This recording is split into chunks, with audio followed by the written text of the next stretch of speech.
창세기 6장 18절에서 22절 말씀. 우리 같이 한 목소리로 읽읍시다. 시작. 그러나 너와는 내가 내 언약을 세우리니 너는 내 아들들과 내 아내와 내 며느리들과 함께 그 방주로 들어가고 혈육 있는 모든 생물을 너는 각기 암수 한 장씩 방주로 이끌어들여 너와 함께 생명을 보존하게 하되 새가 그 종류대로 가축이 그 종류대로 땅에 기는 모든 것이 그 종류대로 각기 둘씩 내게로 나아오리니 그 생명을 보존하게 하라. 너는 먹을 양식을 내게로 가져다가 저축하라. 이것이 너와 그들의 먹을 것이 되리라. 노아가 그와 같이 하여 하나님이 자기에게 명하신 대로 다 준행하였더라. 아멘.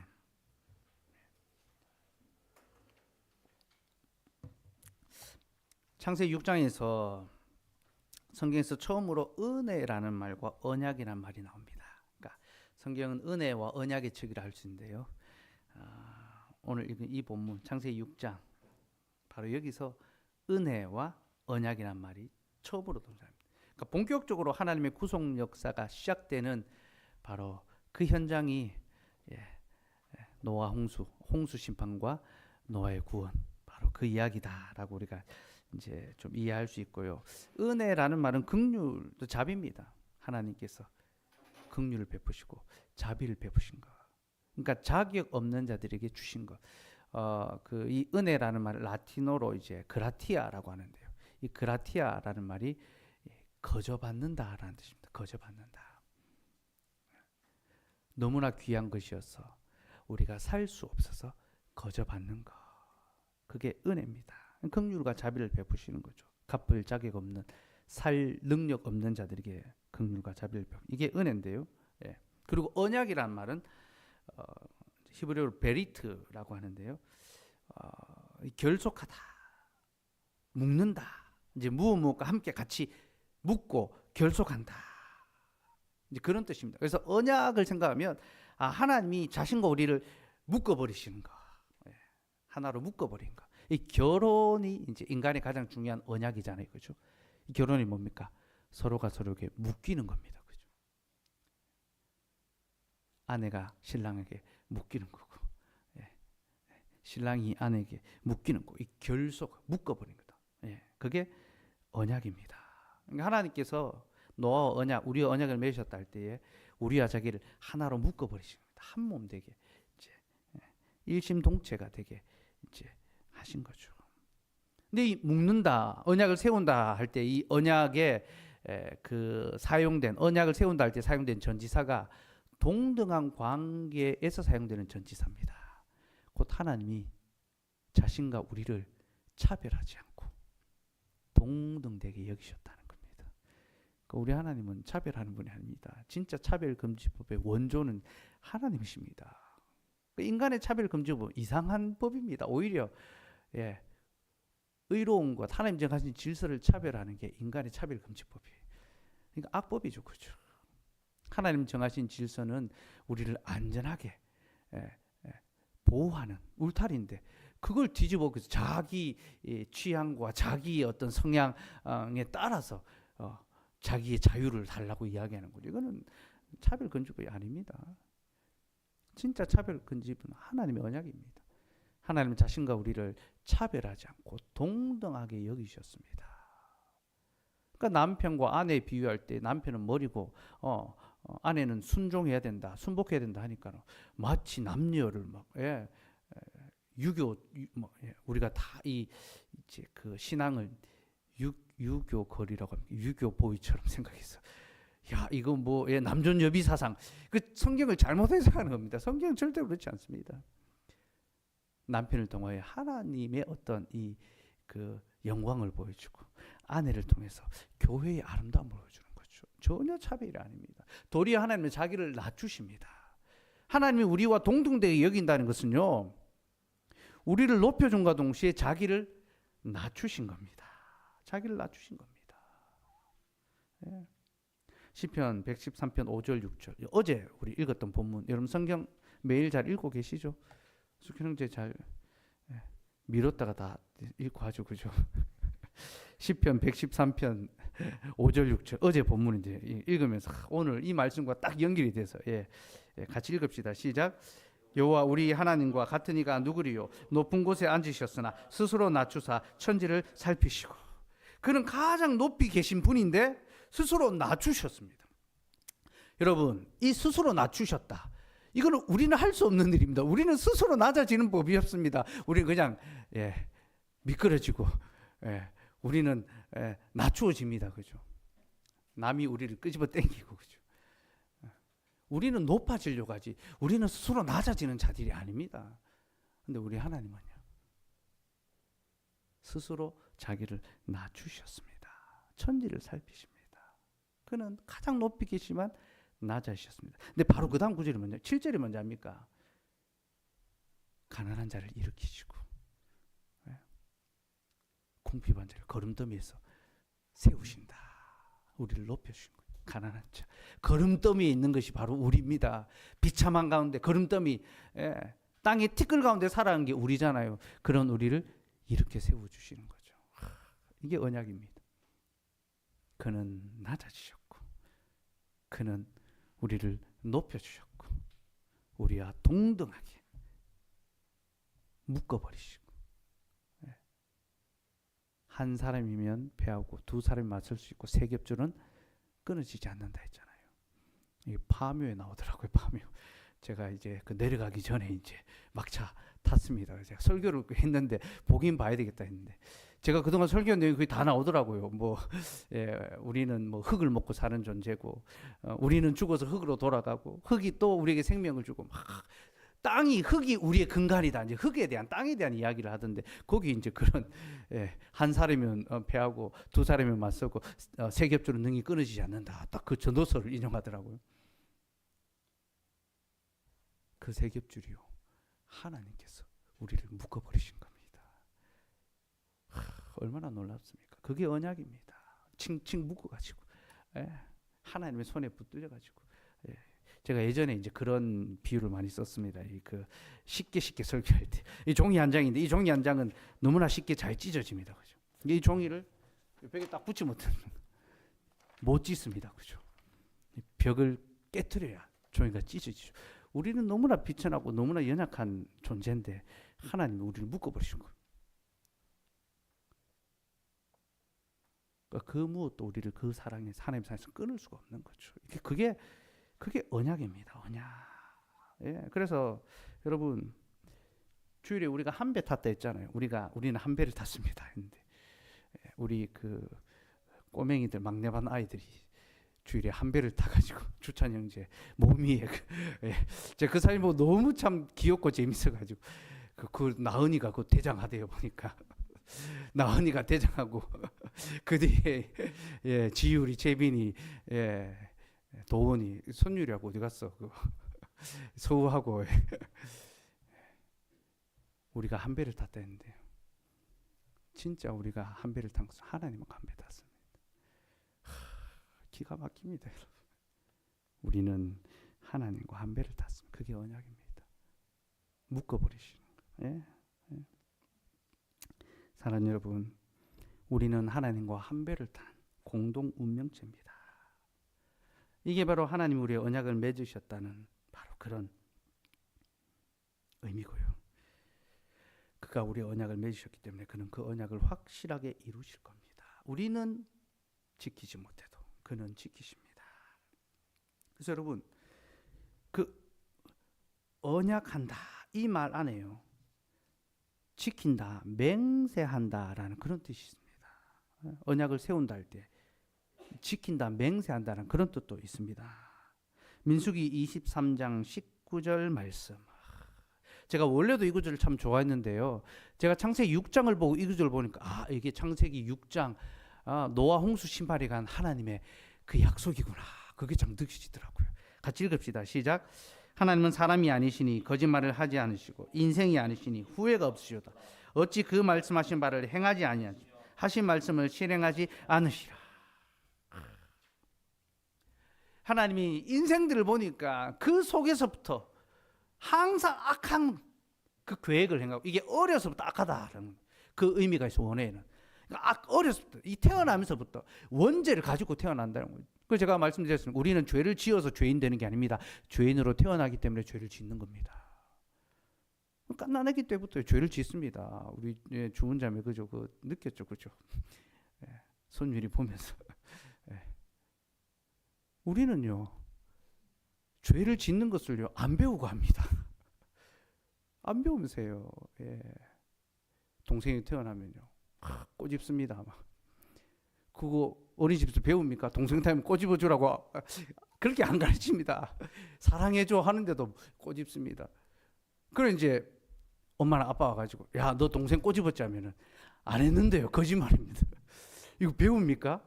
어린이집에서 거짓말 하라고 가르쳐 줍니까? 안 가르쳐 줍니다. 본능적으로 합니다. 왜 그래요? 우리가 그렇게 태어났기 때문이에요. 어려서부터 우리는 태어나면서부터 그런 존재로 태어납니다. 그래서 우리는 어려서부터 말씀을 알아야 되는 거죠. 네가 어려서부터 하나님의 말씀을 알았나니. 그 악한 우리 아이들도 죄인입니다. 그죠? 하나님의 말씀으로 그들이 자라나야 되는 거죠. 어쨌든 하나님이 인생 지으신 것을 후회하셨다 했는데 그래서 그 인생들을 지면에서 쓸어버리시는데 그러나 노아는 여호와께 은혜를 입었잖아요.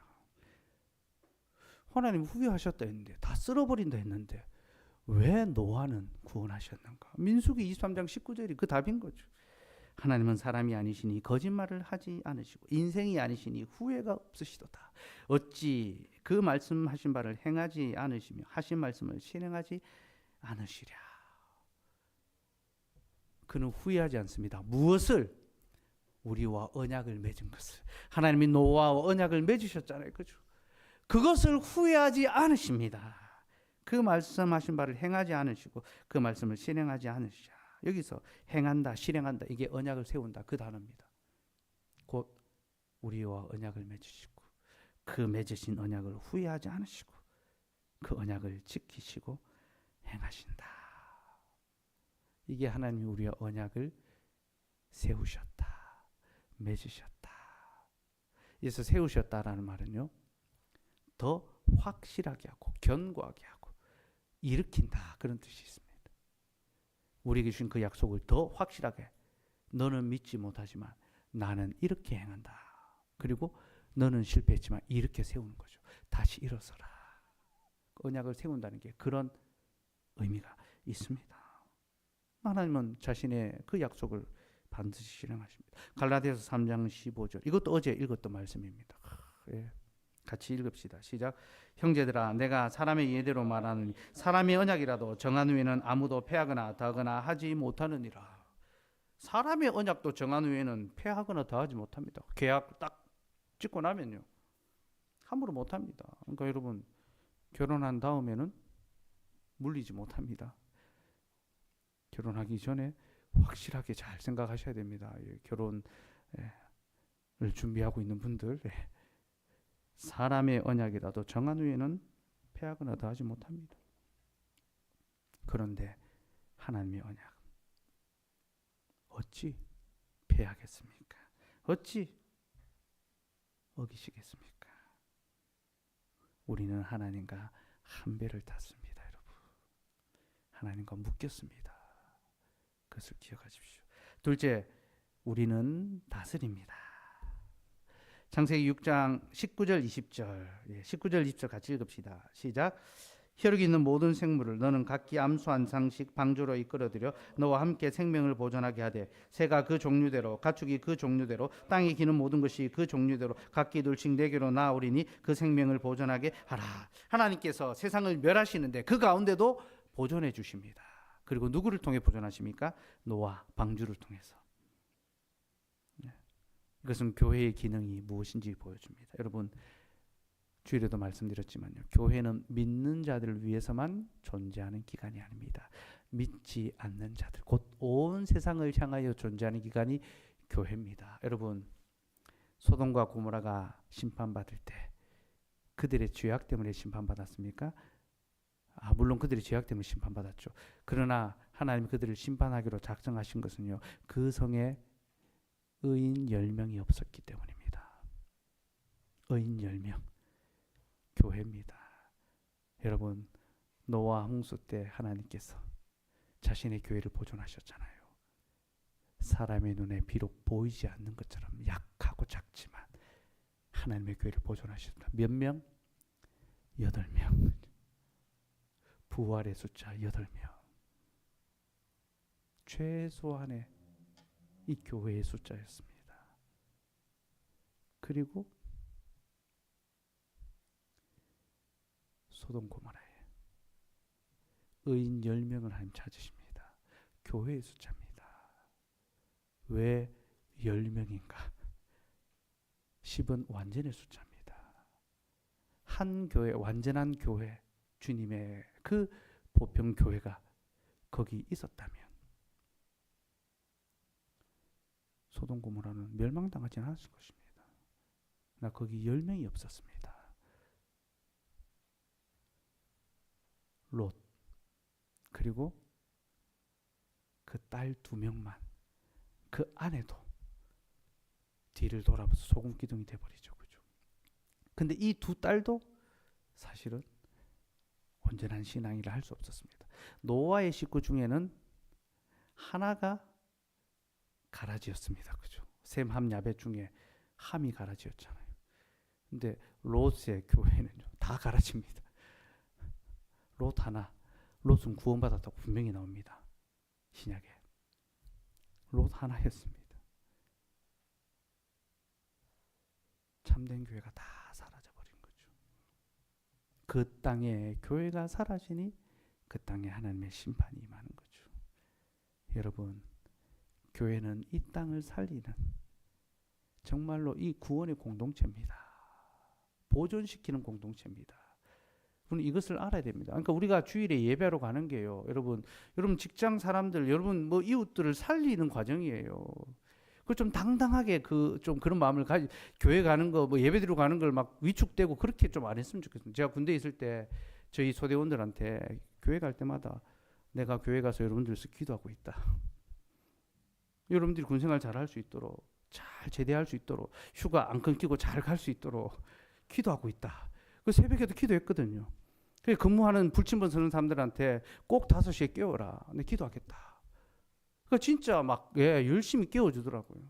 그리고 한번 이제 홍수가 물난리가 나가지고 철책이 다 끊기고 막 전기 끊기고 막 난리가 난 적이 있습니다. 96년도에 뉴스에 막 나오고 막 북한군 막 죽어서 막 떠내려오고 막 그런 적이 있었고, 제가 철책에 근무했는데 쥐레들이 다 이제 막 떠내려오고 그래서 이제 저희 부대도 뭐 전기 다 끊기고 건물 막 무너지고 보수 공사하고, 그 다음에 이제 철책 이쪽에는 쥐레가 많이 매설돼 있잖아요. 그래서 쥐레 탐지하고 막 그렇게 이제 시간을 막 보내는데, 그때 딱 휴가가 있었습니다.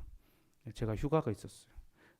제가 휴가 나가서 교회 수련회 가기로 다 약속해 두었는데 휴가가 이제 끊기게 된 겁니다.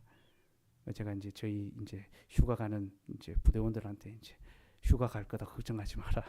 내 때문에 너희들 휴가 간다. 약간 뻥을 치듯이 이제. 근데 그런 자신감이 자꾸 들더라고요. 그렇게 했는데 진짜 휴가 가기 바로 전날 밤 12시에 이제 휴가 한 사람들 불러 모으더라 깨워가지고, 이해할 수 없는데 갑자기 상부에서 휴가자들 휴가 보내라는 명령이 떨어졌다. 갑자기 이제 명령이 떨어진 거예요. 그 휴가 가려면 이제 신고를 하는데 이제 부대장한테 신고하는데, 야, 너희를 왜 휴가 보내는지 모르겠다면서 지금 고양이 손이라도 빌려댈 판인데 그렇게 해서 보내주더라고요.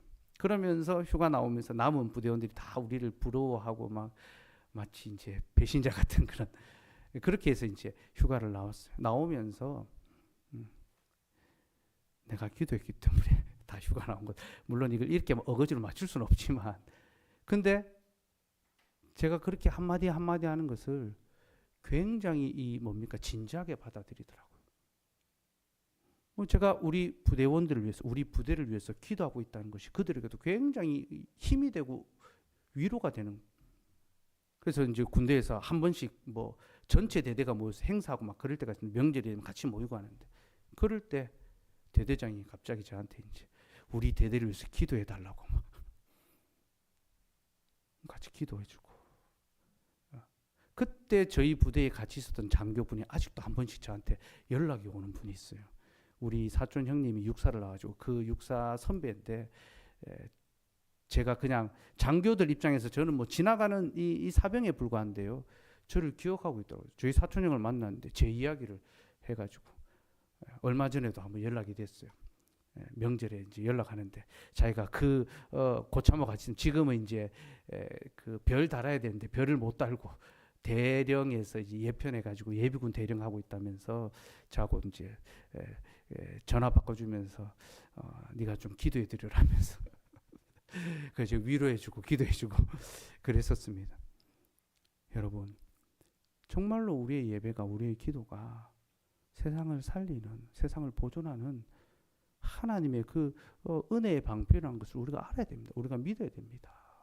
그래서 직장에서 그저 뭐 시키는 대로 하고 막 월급만 겨우 받고 이렇게 생각하지 마시고, 나로 말미암아 이 직장이 보존되고 있고 이 직장의 사람들이 평안하고 안전하게 신앙생활 생활할 수 있다라는 것을 가르쳐 줄 수 있어야 됩니다. 교회는 세상에 종속되어 있지 않고 도리어 세상을 다스리는 기관입니다. 에베소 1장 22절 말씀 읽읍시다. 시작. 또 만물을 그 발 아래 복종하게 하시고 그를 만물 위의 교회의 머리로 삼으셨느니라. 우리가 온 만물을 다스리는 그런 기관이라는 것을 꼭 기억하십시오. 셋째로, 우리는 준비해야 합니다. 무엇을 준비하느냐?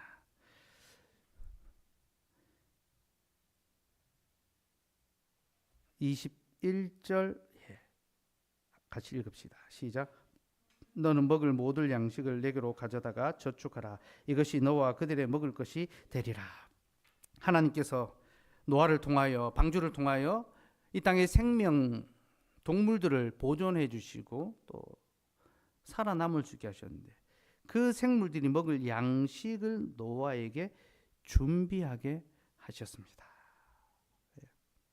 저축하라. 그래서 저축하라라는 말은요, 추수한다라는 그런 뜻이 있습니다. 농사를 지어서 추수해서 저장하잖아요. 그게 저축한다, 저축하라 그런 뜻입니다. 그러니까 노아는 방주의 모든 동물들이 먹을 수 있는 양식을 준비해야 했습니다. 하나님이 노아를 통해 세상을 보존되게 하셨는데 그 먹을 양식을 노아가 준비하게 하셨습니다. 저축하게 하셨죠. 노아의 방주가 얼마 동안 이제 그렇게 배에 있었냐면요, 그건 한 1년 가까이 있습니다. 그 1년 동안 그 모든 동물들이 먹을 양식을 준비하려면 엄청나게 많이 준비해야 되겠죠. 얼마나 이게 힘들고 어려운 일이겠습니까? 그죠? 농사하면서 그것을 저축을 해서 양식을 비축을 해야 되는 거죠. 그리고 이 일을요, 방주를 짓는 일과 함께 병행했습니다. 노아는 방주도 지어야 했고요, 양식도 준비해야 됐습니다. 투잡입니다. 투잡. 하루 종일 방주 짓고 퇴근하면 또 알바하러 가는 겁니다. 농사하고, 아침 저녁으로 농사하고, 낮에는 방주 짓고. 근데 여러분, 몇 년 동안 이렇게 일했습니까? 방주를 몇 년 만듭니까? 120년 만듭니다. 이야, 120년 동안. 우리 성규 형제가 청년부 회장 되고 난 다음에 제가 했던 말이 있습니다. 죽도록 충성하라. 시청에서 하는 일도 막 많아가지고 뭐 민원 업무도 있고 막 일이 많은 부서라고 막 형진 형제가 막 걱정 염려를 막 하더라고요. 근데 청년부 회장이 딱 된 거예요. 그러니까 야, 이거는 죽으라는 말이다 해서 죽도록 충성할 수 있는 기회가 주어졌다. 노아는 120년 동안 죽도록 충성했습니다. 방주 짓고 농사 짓고 저축하고. 그는 매우 수고스럽고 지난한 시간을 보냈습니다. 120년을 매일같이 쳇바퀴 돌듯이 아침부터 저녁까지 골몰하고 쉼없이 일해야 했었습니다. 이 구속의 사역은 하나님의 구원 사역을 보여주죠. 그는 우리를 위하여 쉬지 않고 일하시는. 어쨌든 그는 그 고되고 힘든 일을 묵묵하게 수고했습니다. 여러분, 우리 시대는 쉬는 것이 목표가 되는 삶을 살아가고 있습니다. 어떻게 하면 잘 쉴까, 잘 놀까, 잘 먹고 잘 놀까. 그게 사람들의 살아가는 목표입니다, 여러분. 근데 신자들은 그렇게 살아서는 안 됩니다. 하나님 때로 쉼도 주시기도 하고 좋은 것도 주시기도 하지만요. 우리는 수고하기 위해서, 일하기 위해서. 그게 우리의 삶의 목적이고 우리가 너무 수고해야 되고 너무 일해야 된다는 걸 너무 괴롭게 생각하지 마십시오. 오히려 그것은 하나님이 우리에게 주시는 은혜입니다. 은혜. 근데 그렇게 수고하고 그렇게 애써서 무엇을 위해서 수고합니까? 자기의 영광이 아니라 하나님의 영광을 위해서 수고하는 거죠. 여러분, 노아가 방주를 지어가지고 그게 자기만을 위한 곳이었습니까? 만약에 노아가 자기와 자기 식구들을 위한 방주만 만들었다면 그는 120년 동안 수고할 필요 없습니다, 여러분. 1년도 안 돼요. 6개월이면 만듭니다, 여러분. 8명 타봐야 뭐 얼마나 큰 배가 나오겠습니까? 그죠?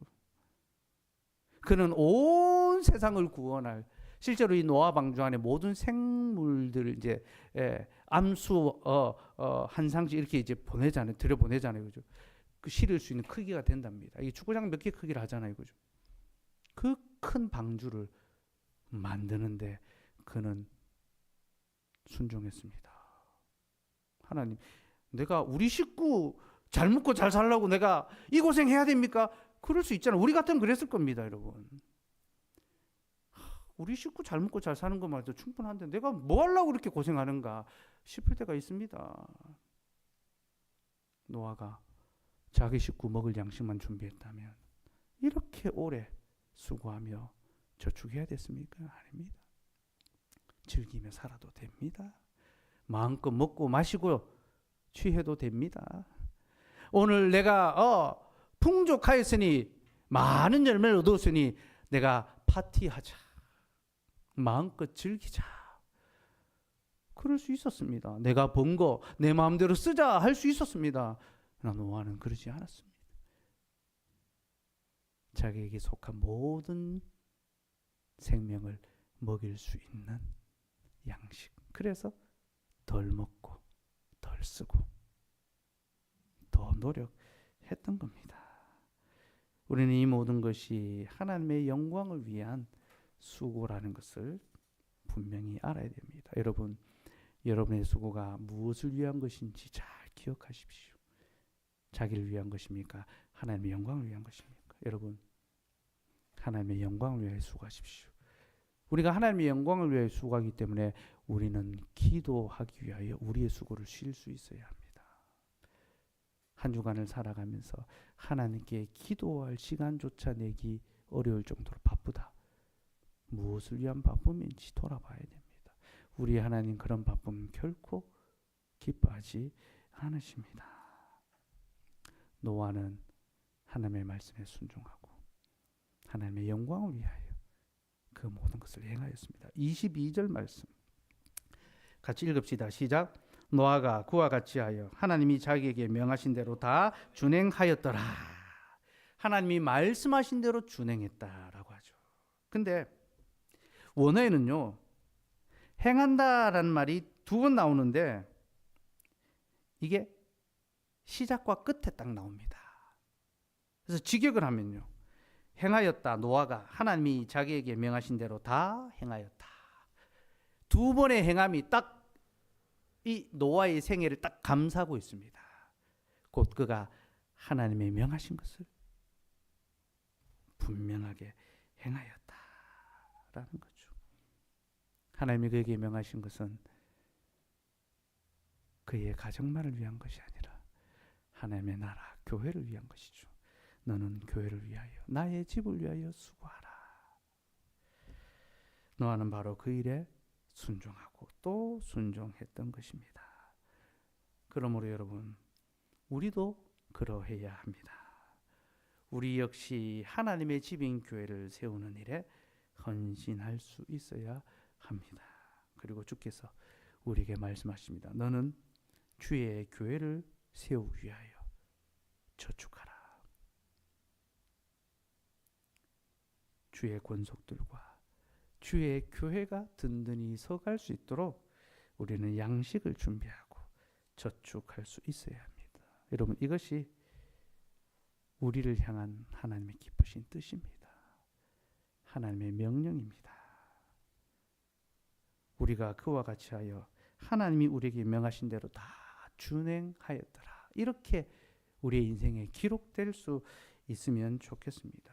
그러니 여러분, 교회를 위한 수고와 헌신이 헛된 것이 아니라 참 감사하고 귀하고 복된 것이라는 것을 여러분들 알아야 됩니다. 주님의 교회를 위하여 헌신할 수 있는 기회, 수고할 수 있는 기회, 작은 것 하나라도 기여할 수 있는 기회가 주어지고 기쁜 마음으로 그것을 준비하고 예비하는 것. 여러분, 한 주간 동안 예비하고 저축해서 하나님의 집에 드리는 거죠. 그죠? 그게 11조입니다, 여러분. 그게 헌금입니다. 그죠? 내가 이곳으로서 주의 집에 기쁨이 되어야 되겠다. 그런 소망과 설렘. 네. 하루에도 몇 번씩 때려치우고 싶고 사표를 가슴에 품고 살고 옛날 이제 직장인들 다 그랬는데 여러분들은 뭐 그렇지는 않은 것 같은데 어쨌든 그런 마음이 들 때 처자식 때문에 내가 못 그만둔다. 불신자들은 그렇죠. 우리는 내가 하나님의 교회 때문에 못 그만둔다. 그럴 수 있었으면 좋겠어요. 하나님이 그런 자를 살펴보시는 거예요. 이 교회를 위하여 수고할 수 있는 것이 진짜 기쁨이고 감사합니다. 제가 주일에 청년 모임에 참석을 했거든요. 참석을 했다기보다는 참석을 당했다고 해야 됩니다. 제 방에서 모임을 해가지고 이게 오도 가도 못하고 어쨌든 근데 이런저런 나눔을 하면서 멀리서 오는 지체들이 이제 고충을 이야기하더라고요. 자기는 이제 멀리서 와야 되는데 고되기도 하고 지치기도 하고 때로는 이제 힘들 때도 있고 이렇게까지 와야 되나 그런 마음이 들기도 하고 막 이제 그랬는데 근데 딱 그날 주일 오후에 벨직 신앙 고백서 가지고 교회에 관한 교회에 속해야 된다는 걸 제가 또 딱 이제 전했지 않습니까? 그래서 하나님께서 교회를 세우신 곳이 어디든지 그 모임에 가담하는 것이 모든 신자의 의무다. 이제 그걸 딱 이제 설교하니까 한 지체가 목사님 여기서 말하는 그 교회가 보편교회입니까? 아니면 그 지역교회입니까? 묻더라고요. 그래서 어디에나 교회가 있으니까 어느 교회라도 속하면 되는 건지 아니면 내가 지금 있는 딱 그 교회에 어디라도 가야 되는지 이제 아무리 멀어도 와야 되는지 그런 이제 뉘앙스로 질문한 거죠. 이 말은 가까이 가면 안 됩니까? 이제 제가 질문의 의도를 딱 간파하고 이제 대답을 이렇게 했습니다. 하나님이 교회를 세운 것이 어디든지라는 말은 보편교회를 가리킨다. 하나님께서 어디든지 자신의 교회를 세우시고 우리를 거기 속하게 하신다. 그런데 그 보편교회는 항상 지역교회로 우리에게 적용된다. 교회가 어느 곳에나 있지만 하나님이 나를 부르시는 교회는 구별된다. 우리를 그 지역교회에 속하게 하시고 거기서 하나님을 예배하게 하신다. 그렇게 이제 이야기하면서 이렇게 또 붙였습니다. 멀리서 오가는 것이 참 힘들고 수고스럽고 나도 그게 마음에 참 감사하고 또 뭡니까 안쓰럽게 느껴진다. 근데 교회 중심적으로 살아가는 그 삶은 참 귀하고 복된 것이다. 그러면서 네덜란드 개혁교회 성도들 이야기를 했어요. 네덜란드 개혁교회, 이 벨직 신앙고백서가 네덜란드 신앙고백서거든요. 그들이 이 고백을 지켜서 교회 중심적으로 살아가는데 그래서 직장이 멀리 되잖아요. 이사를 안 갑니다. 출퇴근을 멀리 갑니다. 학교를 멀리 갑니다. 그래서 1시간 반씩 2시간씩 기차 타고 가서 일하고 돌아오고 그걸 매일 그래서 제가 다 교회 가까이 살고 출퇴근을 이제 매일 멀리서 하든지 농담 반 얘기했는데요. 이게 이제 교회 중심적인 삶에 대한 우리의 그 의식과 좀 다른 개념인 거죠. 우리는 언제나 어떤 좀 직장 중심적인 사고방식을 갖고 있습니다. 그래서 직장의 부르심은 굉장히 중요합니다. 그래서 취업되면 무조건 그 부르심에 응해야 되고 가야 됩니다. 그 제일 중요한 부르심이 되거든요. 그리고 그 근처의 교회를 이제 정하죠. 그게 나쁘다는 게 아닙니다. 잘못했다는 게 아닙니다. 근데 그 순서가 정말로 그렇게 맞는 건가? 한번 또 생각해 보자는 거죠. 하나님이 나를 이 교회로 부르셨으니까 내가 이곳을 중심으로 나의 삶의 그 이 형태를 구성을 하고 그렇게 만들어가는 것. 처음에 우리 함께 교회를 시작했던 분들이 그렇게 헌신했죠, 그죠? 그래서 떠나지 않고 함께 모여서 우리가 교회를 함께 세워가자. 참 귀하고 또 참 감사한 선택이고 하나님께서 그 선택에 응답하셔서 저희 교회를 또 자라가게 하시고 저는 열매 맺게 가신다고 생각합니다. 상황이 있어서 여의치 않아서 멀리 가신 분들 또 한 마음을 갖고 매주 내려오는 거 참 어렵고 힘들지만 그 수고와 또 그 헌신을 기쁨으로 감당하고 또 수고할 때 하나님께서 더 큰 복과 위로를 또 우리에게 주시고 또 하나님의 교회가 든든히 서가는 그 기쁨을 누리게 하실 것입니다. 주께서 우리에게 명하신 것을 우리가 준행함으로 순종함으로 살아가는 거죠. 우리를 은혜의 보좌, 구원의 방주, 구원의 보좌 앞으로 불러주신 하나님께 감사합시다. 우리의 어떤 잘남이 아니라 하나님의 언약 때문에 하나님 우리를 묶으셨기 때문에 우리가 이곳으로 올 수 있었습니다. 그러니 여러분 이 부르심을 감사함으로 받아서 하나님의 교회를 든든하게 세워가고 이 세상을 보존하고 또 이 세상에 죽어가는 자들을 구주할 수 있는 전투할 수 있는 그런 교회로 함께 지어져 갈 수 있도록 헌신하고 수고하는 저와 여러분 되기를 소망합니다.